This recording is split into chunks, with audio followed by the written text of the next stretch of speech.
दे देते हैं। एक ठेकेदार माधर चौक को मैं कह रहा हूँ, बुला लाओ मेरे सामने।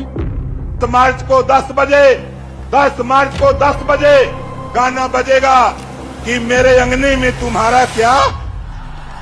जोर से बोलिए, मेरे अंगने में तुम्हारा क्या।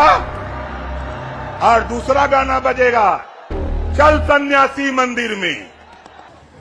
जो व्यक्ति अगर इस तरह का बोलते हुए मिल जाकर भाजपा का नेता, जूता निकाल करके उसको 10 जूता मारो कि तुम नहीं लड़ रहे हो माधरचोद।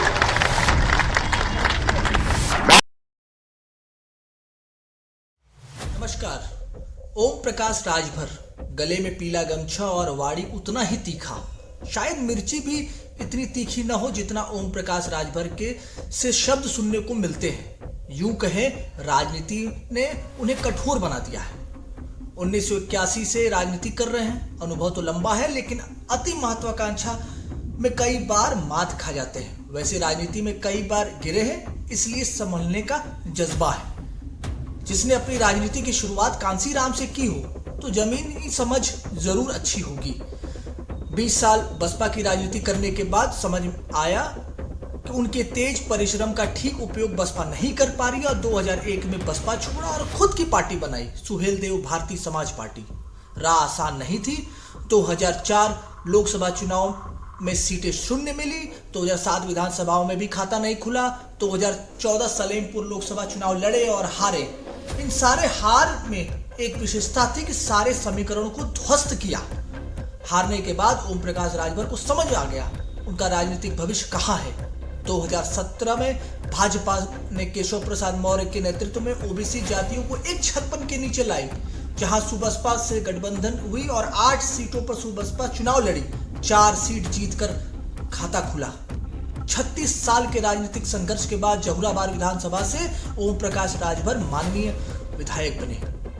भाजपा ने राजभर वोटों के गणित को समझा और ओम प्रकाश राजभर को मंत्रिमंडल में शामिल किया।